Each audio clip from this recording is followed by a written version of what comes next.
Chegamos no primeiro momento de preparação para uma troca de estação na roda zodiacal e, consequentemente, ao primeiro signo mutável, Gêmeos. Através do processo de polinização que ocorre durante o período geminiano, a natureza, em todo o seu esplendor, antevê a chegada do verão. Caminhamos, assim, para o fim da primavera, quando percebemos o meio ambiente em estado de troca, dispersão e diversidade. Gêmeos vive eternamente deslumbrado pelo mundo à sua volta. Dentro da evolução zodiacal, rege o estágio do desenvolvimento humano ligado ao aprendizado. Possui a curiosidade de uma criança, que irá rastejar, engatinhar, caminhar, até aprender a falar, ler e escrever, pois precisa se comunicar com o ambiente ao seu redor. A partir dessa curiosidade, Gêmeos desenvolverá a linguagem e o raciocínio lógico, tão característicos da intelectualidade desse signo. Neste signo, tudo é polarizado. Compreendendo que o universo é composto por infinitas possibilidades, Gêmeos aprende a enxergar o mundo por diferentes perspectivas, entendendo que não existe uma única verdade. O nosso encéfalo é organicamente dividido em dois hemisférios, um analítico e objetivo e o outro subjetivo e criativo, uma das muitas analogias que nos mostram a duplicidade geminiana. Não à toa, Gêmeos é simbolizado pelo pictograma do número 2 em algarismos romanos, que reforça essa dualidade. Essa polaridade, então, se manifesta em rivalidade quando associada ao estágio embrionário dos irmãos gêmeos, que desde a concepção aprendem a dividir, conviver e compartilhar o mesmo habitat. Numa jornada através das mitologias, encontramos muitos exemplos dessas figuras opostas. No Egito Antigo, Shu e Téfnis, filhos de Atom. Na cultura judaico-cristã, os pares Caim e Abel, e Esaú e Jacó. Na tradição hindu, os irmãos Ashvins. E no panteão iorubá, os gêmeos Ibeji, Taió e Caiandê, com relatos de Cosme e Damião. Também encontramos essa polaridade no mito fundador de Roma, pela trajetória dos gêmeos Rômulo e Remo. Todavia, gostaríamos de nos ater à Grécia Antiga, onde encontramos o mito de Castor e Pólux, os Dióscuros, gêmeos e filhos de pais distintos, nascidos de dois ovos acompanhados de outro par de gêmeas, Helena e Clitemnestra. O mito começa com Leda, filha de Téstio, rei do Calidão, uma bela donzela daquelas que eternamente exalam jovialidade, ao ponto de atrair o interesse de Zeus, o poderoso rei dos deuses. Leda, no entanto, era casada com Tíndaro, herdeiro do reino de Esparta, o que não afetou o entusiasmo de Zeus, que ansiava por desfrutá-la. Para satisfazer sua curiosidade, Zeus precisaria ludibriar a novata rainha. Para tanto, se transformou em cisne e, numa suave tarde à beira do lago, seduziu a bela Leda, que o acomodou em seu colo macio. Um tempo depois, ela deu à luz 2 ovos. Do primeiro nasceram Castor e Helena, e do segundo, Pólux e Clitemnestra. Em cada ovo, um filho de Zeus. Helena e Pólux, imortais, enquanto seus irmãos, filhos de Tíndaro, viveriam e morreriam como qualquer ser humano. Apesar de serem filhos de pais diferentes, Castor e Pólux se popularizaram como os Dióscuros, os meninos de Zeus. Ao crescerem juntos, nutriram entre si a mais bela amizade e amor fraternal. Durante seu desenvolvimento, se mostraram opostos entre si.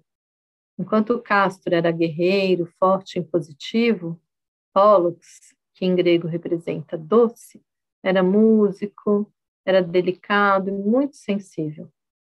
Por suas diferenças, viviam múltiplas brigas e discussões, símbolo da natural tensão existente entre dois polos. No entanto, numa expedição, os Dióscuros se apaixonaram perdidamente por Hilária e Febe, incitando uma mortal batalha contra os gêmeos Idas e Linceu, herdeiros do reino da Micênia e noivos das donzelas. Nesse combate, Idas desferiu um golpe fatal em Castor, que perdeu sua vida. Pólux, enlutado, não foi capaz de superar a dor e saudade do irmão. Suplicou a seu pai, Zeus, que intercedesse junto ao submundo de Hades, para onde a alma de Castor fora levada. Pólux ansiava pela companhia de seu irmão a qualquer custo, disposto inclusive a sacrificar sua imortalidade. O rei dos deuses, comovido pelo gesto fraterno do filho, enviou Hermes ao mundo de baixo para negociar a alma de Castor. Mas para que o acordo fosse feito, Pólux deveria dividir sua imortalidade com o irmão, alternando com ele um dia de vida e outro de morte. Enquanto um estivesse no reino de Hades, o outro estaria no Olimpo, domínio de Zeus, invertendo-se as posições no dia seguinte. Durante a troca de turnos, ambos poderiam desfrutar de breves momentos em união, compartilhando as boas novas vividas a cada dia. Percebemos assim que o mito evidencia a força da polaridade, não apenas por apresentar dois pares de gêmeos, um embate com outro par de gêmeos, mas principalmente pela sua resolução, a própria oscilação entre o submundo e o Olimpo. Tamanha a importância dessa polarização que Pólux não consegue suportar a dor da perda de seu oposto, e a única solução possível era a oscilação entre as realidades contrárias de ambos. O verão não teria valor se não existisse o inverno, da mesma forma que o dia não seria valorizado se não existisse a noite como contraste. Se pensarmos que quente e frio são polos extremos de uma mesma escala chamada de temperatura, então eles se manifestam como duas verdades opostas da mesma raiz. Em Gêmeos, o conhecimento se manifesta pela pluralidade de informação, pela necessidade de diversificação e pelo seu intrínseco conflito gerado pela comparação. Gêmeos, portanto, deve questionar o que está por trás das parcialidades de seu pensamento para chegar mais perto de entender a verdade. Gêmeos representa o antagonismo, seja ele interno ou externo. É aqui que reconhecemos os contrários. O conflito e a cooperação, o equilíbrio e a instabilidade, a luz e as trevas, o fogo e o gelo, dia e noite, alto e baixo, direita ou esquerda. Da mesma forma que Castor e Pólux viviam em confronto, também dentro de nós encontramos diversas disputas. Valores emocionais versus intelectuais, objetivos espirituais versus materiais, nosso lado feminino versus nosso lado masculino. Em suma, sempre estamos vivendo um dilema pessoal. Mas o perigo reside na negligência frente a essas questões, pois podemos facilmente projetar nossos oponentes internos na relação com o outro, combatendo-os como forma de combater nosso próprio lado sombrio. Viver em harmonia interior depende de reconhecermos nossa própria sombra e do quanto estamos dispostos a conviver com ela. Aceitando-a, integramos nossa dualidade e nos libertamos da sucessão interminável de embates projetivos externos. O mito demonstra, através da figura de Hermes, o psicopompo, a importância de estabelecermos uma ponte entre a luz e a sombra. Assim como os dióscuros indissolúveis e inseparáveis, nossa mente experimenta a constante passagem de um polo para o outro, de uma realidade para a outra, continuamente oscilando ideias e opiniões. Assim, vemos que Gêmeos representa a nossa adaptabilidade para caminhar pelo mundo e a incessante necessidade de movimento e comunicação. Tal como o elemento ar, leve, imprevisível, dinâmico e flexível, o geminiano é capaz de ir em todos os sentidos e direções. É o ar que inspiramos ao nascer, em oposição ao ar que expiramos ao morrer. Como o ar que adentra os pulmões e permite a troca gasosa nos alvéolos pulmonares, inspirar e expirar, Gêmeos capta, decodifica a informação e a transmite extensivamente. Percebemos assim que esse signo se interessa pelo que está acontecendo em todos os lugares, não importando sua distância física. Apesar dessa característica facilitar os encontros, a difusão de notícias e informações, quando em excesso, leva à leviana superficialidade, que dispersa e propaga toda e qualquer fofoca. Mercúrio, regente de Gêmeos, é o menor e mais rápido planeta do nosso sistema solar. Um bom exemplo da velocidade e mobilidade da percepção geminiana. Representa a nossa mente concreta que navega mais rápida que a velocidade da luz. Hermes, para os gregos, o mensageiro dos deuses, Tinha botas e capacete com asas.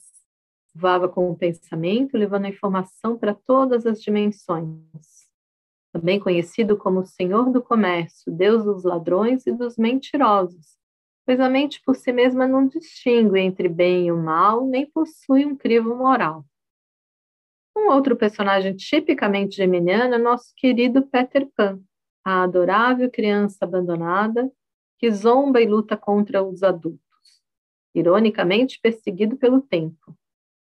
Esse fascinante adolescente escapa do compromisso do amor e se refugia em uma terra onde nunca precisará amadurecer. A natureza geminiana é demasiada curiosa e costumeiramente distraída. Sua intrínseca necessidade por conhecer tudo o leva a perambular em um mundo de ideias, abstrações e interesses, dispersando toda a sua energia. Falta a Gêmeos o foco do seu signo oposto, Sagitário, o regente da mente superior, da ética e da moral. No eixo do conhecimento, precisamos integrar aprendiz e mestre. Em Gêmeos, estudamos de tudo um pouco, atiramos flechas em todas as direções, sem nos aprofundarmos em nenhum assunto, sempre curiosos, alimentando a postura do eterno aprendiz. Já no polo sagitariano oposto, buscamos a profundidade do estudo, nos especializando cada vez mais até alcançarmos a maestria. Alimentar apenas um dos lados pode gerar superficialidade ou arrogância. Um sábio mestre é aquele que conserva a postura de um bom aprendiz.